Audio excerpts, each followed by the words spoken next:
Hi, അനീഷിൻ്റെ ഒരു video കാണാനിടെ അതിനകത്ത് എന്നെ ഒന്ന് പരാമർശിച്ചത് കൊണ്ട് എന്നെ കുറച്ച് എന്നോട് അതിനൊരു മറുപടി കൊടുക്കാൻ പറഞ്ഞു. അതുകൊണ്ട് ഞാനൊരു മറുപടി കൊടുക്കുന്നുണ്ട്. ആക്ച്വലി ഞാൻ ഈ യൂട്യൂബേഴ്സിന് മറുപടി കൊടുക്കുന്ന പരിപാടി നിർത്തി വെച്ചിരിക്കുകയാണ്. എൻ്റെ മറ്റൊരു റീസൺ എന്തെന്ന് പറഞ്ഞു കഴിഞ്ഞാൽ, ഒരു ബോധവും പരബോധവും ഇല്ലാത്ത നമ്മളൊരു വട്ട വരച്ചിട്ട് അതിനകത്ത് കയറി നിന്നിട്ട് ഇതാണ് ലോകം എന്ന് പറയുന്നവരടുത്ത് നമ്മൾ എന്ത് പറഞ്ഞിട്ടും കാര്യമില്ല. അതുകൊണ്ട് തന്നെ അതിന് വലിയൊരു അഭിപ്രായങ്ങളൊന്നും ഞാൻ പറയാൻ ഉദ്ദേശിക്കുന്നില്ല. ഇപ്പം ഞാൻ അതിനകത്ത് കേട്ടത് ബിഷപ്പിൻ്റെ കുറേ വോയിസുകളൊക്കെ അയാൾ പബ്ലിഷ് ചെയ്തിട്ടുണ്ട്, അനീഷിൻ്റെ വീഡിയോ. അപ്പോൾ നിങ്ങൾ പോയി കണ്ടാൽ മതി. അപ്പം അതിനകത്ത് അനീഷ് പറയുന്നത് ഷെഫീന ബീവിയാണ് കിച്ചുവിനെ സപ്പോർട്ട് ചെയ്യണത്. അപ്പോൾ കിച്ചുവിനെ സപ്പോർട്ട് ചെയ്യണമെന്ന് മാത്രമല്ല, കിച്ചു ചെയ്ത കാര്യങ്ങളെ തെറ്റുകളെ ന്യായീകരിക്കുന്നു എന്നുള്ള ടൈമിലാണ് പറഞ്ഞിട്ടുണ്ടായിരുന്നത്. ഞാൻ തന്നെയാണ് ന്യായീകരിക്കുന്നത്. വേറെ ആരെങ്കിലും ന്യായീകരിക്കണുണ്ടോ ഇല്ലെന്ന് എനിക്കറിയത്തില്ല. ഞാൻ ന്യായീകരിക്കുന്നുണ്ട്, എനിക്ക് ന്യായീകരിക്കണം തോന്നി, അതുകൊണ്ട് തന്നെ ഞാൻ ന്യായീകരിക്കുന്നുണ്ട് കേട്ടോ. തീർച്ചയായിട്ടും എൻ്റെ ന്യായീകരണം അവിടെ ഉണ്ട്, കിച്ചുവിൻ്റെ ഒപ്പം തന്നെയാണ്.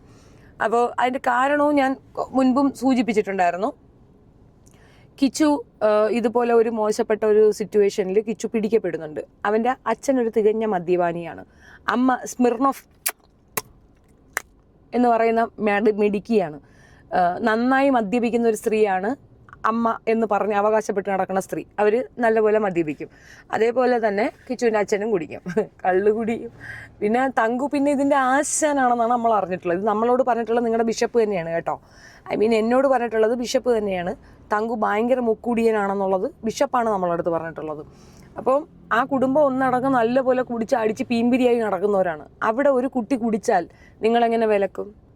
അപ്പോൾ ഇവൻ പറയുന്നുണ്ട് ഗോവിന്ദചാമിയെ പോലെ, അല്ലെങ്കിൽ മറ്റേ കുട്ടിയുടെ പേരെന്താണ്, കഷായം ഗ്രീഷ്മയെ പോലെ, വേറെ ആരെയൊക്കെ കുറേ അഫ്വാനെ പോലെയൊക്കെയാണ് അവരെയൊക്കെ നിങ്ങൾ ന്യായീകരിക്കുമെന്ന്. എന്നുവെച്ചാൽ ഇവരുടെയൊക്കെ ക്യാരക്ടർ സിമിലറൈസ് ചെയ്യുന്നത് നമ്മുടെ കിച്ചുവിനെ വെച്ചിട്ടാണ്.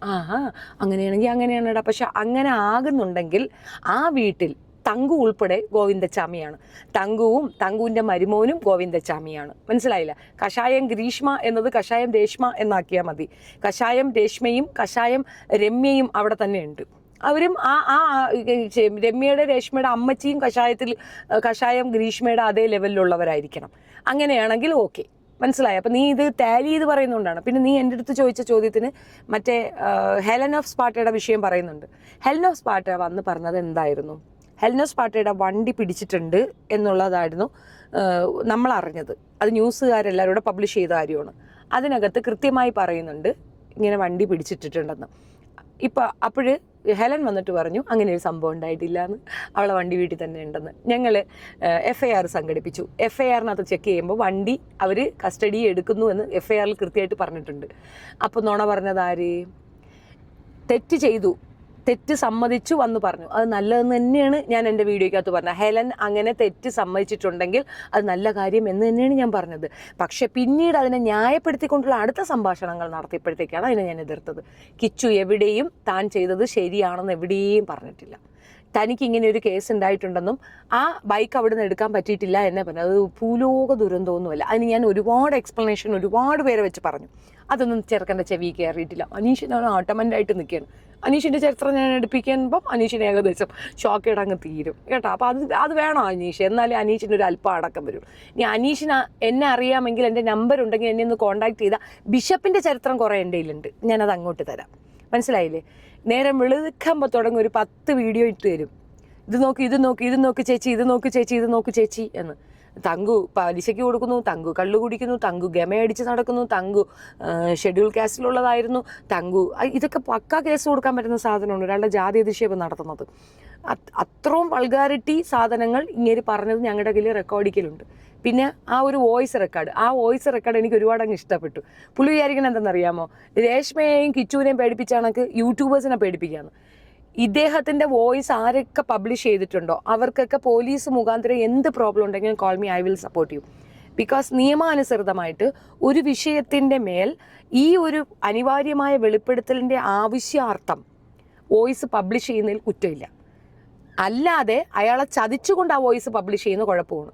പക്ഷേ അനിവാര്യമായ ഒരു വെളിപ്പെടുത്തൽ അനിവാര്യമായി നിൽക്കുന്ന ഒരു സാഹചര്യത്തിൽ ഈ വ്യക്തിയുടെ വോയിസ് പബ്ലിഷ് ചെയ്തതിൽ ആ വീട്ടമ്മയ്ക്ക് ഒരു കുന്തവും വരാനില്ല. കാരണം ആ വീട്ടമ്മ അങ്ങേയറ്റം സ്നേഹിക്കുന്നതാണ് കിച്ചുവിനെ. കിച്ചുവിനോടുള്ള റെസ്പെക്റ്റും കിച്ചുവിനെ ഇങ്ങനെ അവഹേളിക്കുന്നതിനുള്ള വേദനയും കൊണ്ടാണ് അച്ഛനോട് അത് സംസാരിച്ചത്. ബിഷപ്പിനോട് അത് സംസാരിച്ചപ്പോൾ ബിഷപ്പിൻ്റെ വായിൽ നിന്ന് വീണ സാധനങ്ങൾ പുറത്തേക്ക് പോകേണ്ട അനിവാര്യ ഘട്ടം ഇന്നത്തെ സിറ്റുവേഷനിലുണ്ട്. ആ സിറ്റുവേഷൻ അനുസരിച്ചിട്ടാണ് അവർ പ്രേ ചെയ്തത്.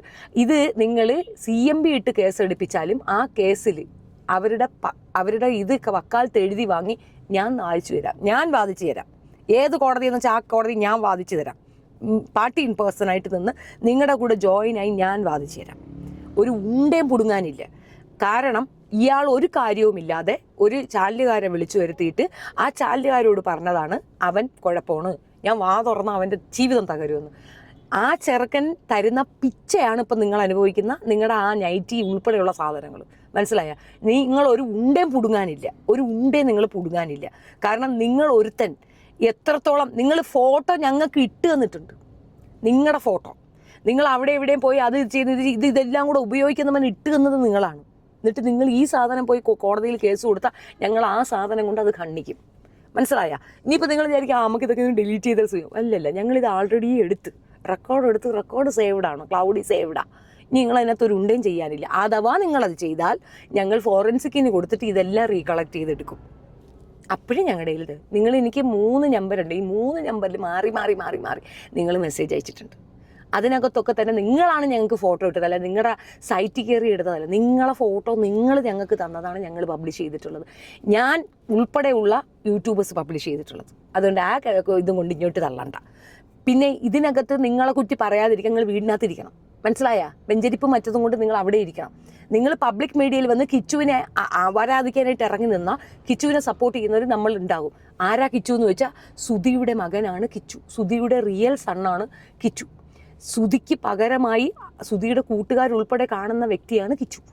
അപ്പോൾ സുധിയോട് ഇഷ്ടമുള്ളവർക്ക് കിച്ചുവിനെ ഇഷ്ടപ്പെടും. അതങ്ങനെ തന്നെയാണ്. നെപ്പോക്കിട്ടാണവൻ. അങ്ങനെയുള്ള ആ കുട്ടിക്ക് കിട്ടുന്ന ആക്സെപ്റ്റൻസ് ബിഷപ്പിനില്ല. അത് ബിഷപ്പ് മനസ്സിലാക്കിക്കോ. പിന്നെ ഇപ്പോഴും കിച്ചു ബാക്കടിച്ച് നിൽക്കുന്നതുകൊണ്ടാണ്. കിച്ചു ഒരു വാക്ക് പറഞ്ഞാൽ ഈ ഉള്ള ലക്ഷക്കണക്കിനുള്ള മനുഷ്യർ, ലക്ഷക്കണക്കിനുള്ള കേരളത്തിലെ ജനങ്ങൾ 1 രൂപ വെച്ചിട്ടാലും കെട്ടിവെക്കാനുള്ള പൈസ കിട്ടും. ആ പൈസ നിങ്ങൾ വസ്തു വിറ്റ് വരണം. നിങ്ങൾക്ക് ആർക്കെങ്കിലും എതിരെ കേസ് കൊടുക്കണോ, നിങ്ങളതിൽ വസ്തു വിറ്റ പൈസ വേണം. അല്ലെങ്കിൽ നിങ്ങൾക്ക് വിദേശത്തുള്ള മദാമ്മമാരാരെങ്കിലും നിങ്ങളെ ബന്ധുക്കൾ അയച്ചു തരണം. പക്ഷേ കിച്ചുവിന് അങ്ങനെയല്ല. കിച്ചു വന്ന് ഒരു വാക്ക് പറഞ്ഞാൽ 1 കോടി രൂപ അവൻ്റെ അക്കൗണ്ടിൽ കയറും. അത്രയ്ക്ക് ആൾ അവൻ്റെ ഒപ്പം നിൽപ്പുണ്ട്. ഞാൻ ഉൾപ്പെടെ കൊടുക്കും. എൻ്റെ ഭാഗത്തുനിന്ന് 25,000 രൂപ ഞാൻ കൊടുക്കും അവനിക്ക് കേസ് പറയാനായിട്ട്. ഞാൻ കൊടുക്കും. അതിൽ കൂടുതലൊന്നുമില്ലല്ലോ. അപ്പോൾ കൂടുതൽ വർത്തമാനം പറയണം. ഞാനത് മുഴുവൻ കേട്ടു. അപ്പോൾ അനീഷ് പറയണേ ഞാൻ ആരുടെയും ഒന്നും പൈസ വാങ്ങിച്ചിട്ടല്ല ചെയ്യുന്നത്. ആര് പറഞ്ഞ് പൈസ വാങ്ങിച്ചിട്ടാണെന്ന് ഞാൻ അങ്ങനെ പറഞ്ഞിട്ടില്ല. ഇനി അങ്ങനെ അല്ല എങ്കിലും ആണെങ്കിലും അവനവനൊരു മര്യാദയുണ്ട്. മാനസികമായിട്ടൊരു മര്യാദ, ഒരു വലിപ്പവും. ഒരാളെ നമ്മൾ സപ്പോർട്ട് ചെയ്യാൻ മറ്റൊരാളെ ഡീഗ്രേഡ് ചെയ്യേണ്ട കാര്യമൊന്നുമില്ല. നിങ്ങൾ കിച്ചുവിനെ ആക്രമിക്കുന്നുണ്ടല്ലേ ബിഷപ്പിനെതിരെ നമ്മളാരും ഒന്നും മിണ്ടൂല, ഒരു കാര്യവും പറയത്തില്ല. ബിഷപ്പിന് നല്ല ബോധ്യമുണ്ട് ബിഷപ്പ് എന്തൊക്കെയാണ് ഞങ്ങളുടെ അടുത്ത് സംസാരിച്ചതെന്ന്. എൻ്റെ അടുത്ത് സംസാരിച്ചതെല്ലാം എൻ്റെ കയ്യിൽ നല്ല പോലെയുണ്ട്. മനസ്സിലായോ?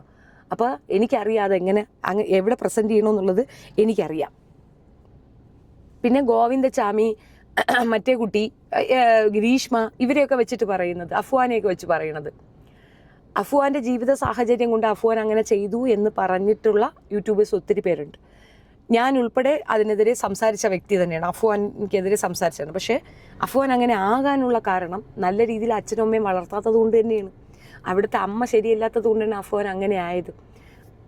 മണി മാനേജ്മെൻറ്റ് കറക്റ്റ് അല്ലാത്തത് കൊണ്ടാണ് ആ സ്ത്രീക്ക് ആ കുട്ടി നഷ്ടപ്പെട്ടതും 2ാമത്തെ മകൻ മരണപ്പെട്ടതും 1ാമത്തെ മോൻ ജയിലിലായതും. അവരുടെ മിസ്മാനേജ്മെൻറ്റ് കൊണ്ടാണ്, തള്ളേ ശരിയല്ലാത്തത് കൊണ്ടാണ്. ഇനി ഗോവിന്ദചാമിയുടെ ചരിത്രം അറിയാമല്ലോ, എത്ര വലിയ റോങ് ചരിത്രം ഉള്ളതാണെന്ന്. അവനെ വെച്ച് നീ കിച്ചുവിനെ പറയുമ്പോൾ നീ വിചാരിക്കുന്നത് അതുകൊണ്ട് ഡീഗ്രേഡ് ആവുന്നു. ഒരിക്കലുമില്ല. നിൻ്റെയൊക്കെ ഉള്ളിൽ എത്രത്തോളം വിഷമുണ്ടെന്നാണ് അതിൽ കൂടെ തെളിയുന്നത്. ഗോവിന്ദചാമി എന്ന വ്യക്തി വളരെ രീതിയിൽ സൈക്കോ മെൻറ്റാലിറ്റി ഉള്ളൊരു വ്യക്തിയാണ്. അയാളുടെ അമ്മയെ ഡ്രസ്സില്ലാതെ കണ്ടാൽ അയാൾ കയറും, മകളെ കണ്ടാലും കയറും.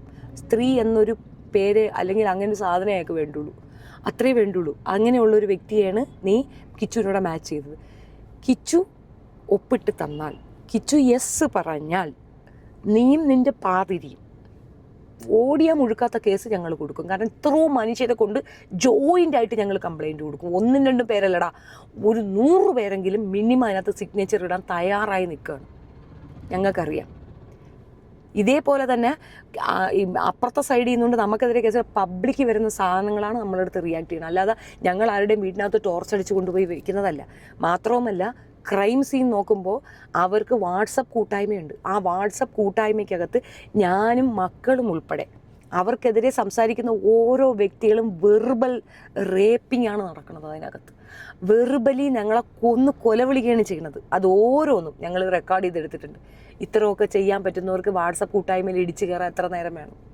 അതിനകത്ത് സംസാരിക്കുന്ന ഓരോ കാര്യങ്ങളും ഞങ്ങൾ എടുത്തു വെച്ചിട്ടുണ്ട്. ഞങ്ങൾക്കറിയാം അതിനകത്ത് എന്താണ് നിങ്ങളുടെ ഡിസ്കഷൻ എന്ന്. ഗൂഢാലോചന, ഒരാളെ ടാർണിഷ് ചെയ്യാനുള്ള ഗൂഢാലോചന അതിനകത്ത് നടക്കുന്നത് കൃത്യമായ തെളിവ് ഉൾപ്പെടെ ഞങ്ങളുടെ കയ്യിലുണ്ട്.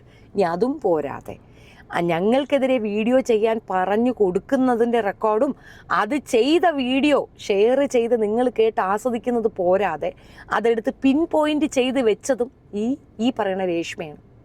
അത്രയും ക്രൈമൊന്നും ലോകത്താരും ചെയ്തത്. ഇതൊക്കെ റെക്കോർഡുള്ള സാധനമാണ്. ഇതൊക്കെ സ്റ്റാറ്റസ് ഇട്ട് അതങ്ങ് പോവും, പിന്നീട് കുഴപ്പമില്ല എന്ന് ചിന്തിക്കുന്നുണ്ടെങ്കിൽ ഈ സ്റ്റാറ്റസ് ഉൾപ്പെടെ റെക്കോർഡ് ചെയ്ത് വെക്കാനുള്ള കേപ്പബിലിറ്റി ഉള്ളവരാണ് ഇപ്പുറത്ത് നിൽക്കുന്നതെന്നുള്ള ചെറിയ ബോധമെങ്കിലും വേണം. ആ ചെറിയ ബോധമില്ലായ്മ കൊണ്ടാണ് ഈ കളി അത്രയും കളിക്കുന്നത്. എനിക്കിതിനകത്തൊന്നും പറയാനില്ല. ദിയാസന ഉൾപ്പെടെ, ജാസി ഉൾപ്പെടെ എല്ലാം ഉണ്ട് ഈ ഗ്രൂപ്പിനകത്ത്. നിങ്ങൾ ശ്രമിക്കാവുന്നതിൻ്റെ മാക്സിമം ശ്രമിച്ചിട്ട് ഇവിടെ ഉറച്ച് നിന്നിട്ടുണ്ടെങ്കിൽ അതിലുണ്ട് ഞങ്ങളുടെയൊക്കെ വ്യക്തിത്വം, എൻ്റെ വ്യക്തിത്വം. അപ്പം ഞാൻ പറഞ്ഞ കാര്യത്തിൽ എനിക്ക് നല്ല പോലെ ഉറച്ച വിശ്വാസമാണ്.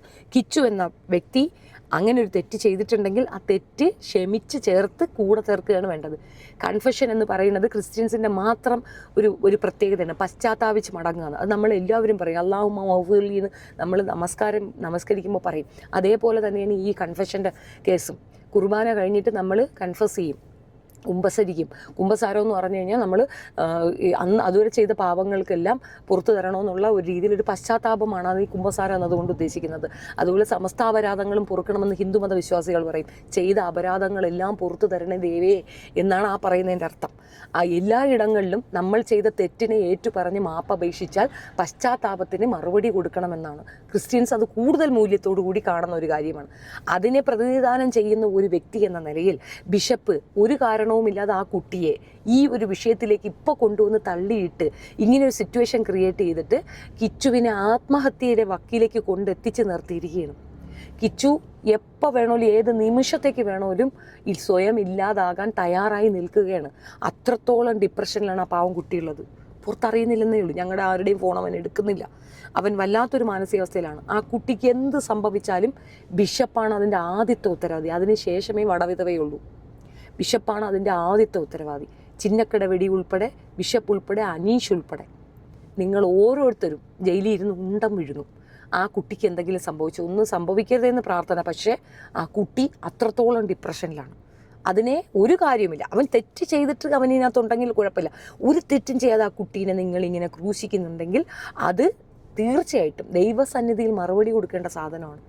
ഞാൻ ഇന്നവരെ പറഞ്ഞത് എൻ്റെ നാക്കിൻ്റെ തുമ്പറ്റ് വന്നത് ഇതുവരെയും മാറുകയോ മാറ്റമോ ഉണ്ടായിട്ടില്ല.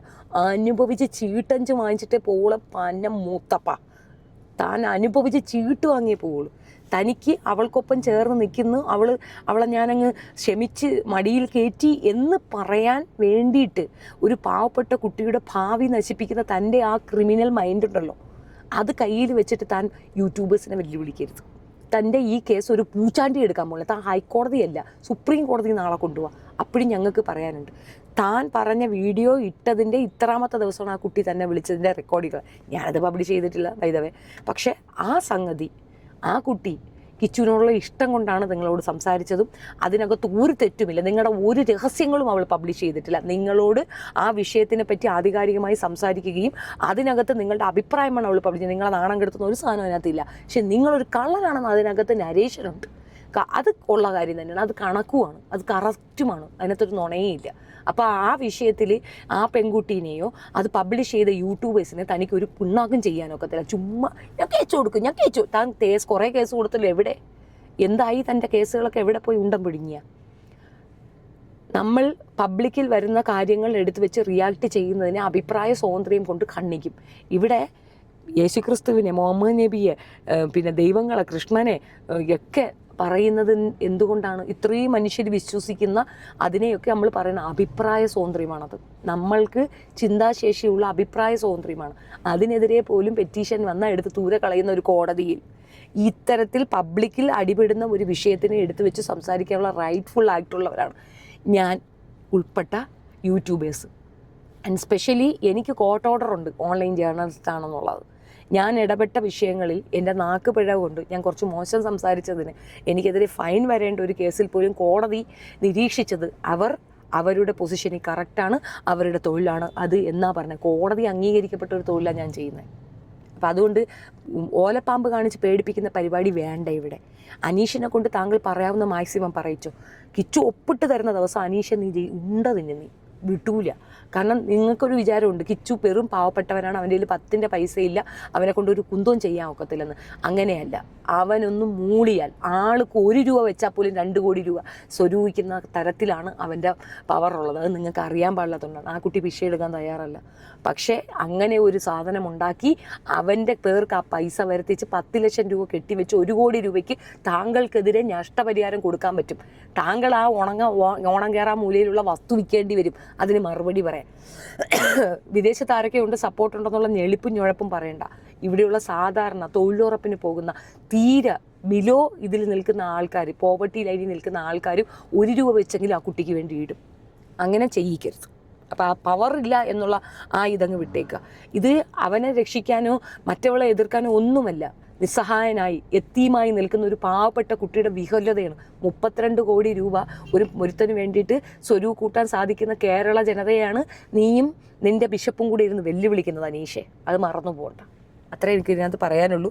എൻ്റെ പേര് ഇതിനകത്ത് പറഞ്ഞതുകൊണ്ട് മാത്രമാണ് ഞാൻ ഈ വിഷയം എടുത്ത്, അല്ലെങ്കിൽ എൻ്റെ പട്ടിയും തിരിഞ്ഞു നോക്കാത്തൊരു കേസാണ്. അവിടെ ഇരുന്ന് എന്തെങ്കിലും പറയട്ടെ, അനീഷ് പറയുന്നതിന് മറുപടി പറയാൻ എൻ്റെ അടുത്തൊന്നും പറയരുത്, എനിക്ക് താല്പര്യമില്ല. എന്തോ പറയട്ട് അവൻ ഈ പറഞ്ഞ രീതിയിൽ അതൊരു ഗോവിന്ദച്ചാമിയാണെന്നോ അല്ലെങ്കിൽ ഇതുപോലെ കഷായ ഗ്രീഷ്മയാണെന്നോ എന്ത് വേണോ അവന് പറയാം. എന്ത് പറയുന്നതിൽ ഒരു കുഴപ്പമില്ല. കാരണം കഷായം ഗ്രീഷ്മയെ അവൻ കണ്ടിട്ടുണ്ട്. ആ കണ്ടിട്ടുള്ളതും അതേപോലെ ഗോവിന്ദച്ചാമിയെ അവൻ ബിഷപ്പിനെ ആയിരിക്കും ഉദ്ദേശിക്കുന്നത്. എന്തായാലും കിച്ചുവിനെ ആയിരിക്കത്തില്ല. അപ്പോൾ അത്തരത്തിൽ മോശപ്പെട്ട ആളുകൾക്ക് ചുറ്റും നിൽക്കുമ്പോൾ അവരെയൊക്കെ അയാൾക്ക് ഉദാഹരിക്കാൻ പറ്റുള്ളൂ. അപ്പോൾ ആ ഉദാഹരണം കറക്റ്റായിരിക്കും. അല്ലാതെ ഇത്രയും മാനസിക വൈകല്യമുള്ള ഒരു വൃത്തികെട്ട സ്റ്റേറ്റ്മെൻറ്റ് വേറെ ആരും പറയത്തില്ല. ആ കുട്ടിയെ വെറുതെ വിടാൻ പറഞ്ഞാൽ കേൾക്കാതെ വീണ്ടും അവൻ്റെ പിറകെ തുരങ്കം വെച്ച് നടക്കുകയാണെന്നുണ്ടെങ്കിൽ നിൻ്റെ കുടുംബചരിത്രവും പബ്ലിക്ക് വരും അനീഷേ. അത്രേ എനിക്ക് പറയാനുള്ളൂ. വാണിംഗ് ആണ്. ചെക്ക്.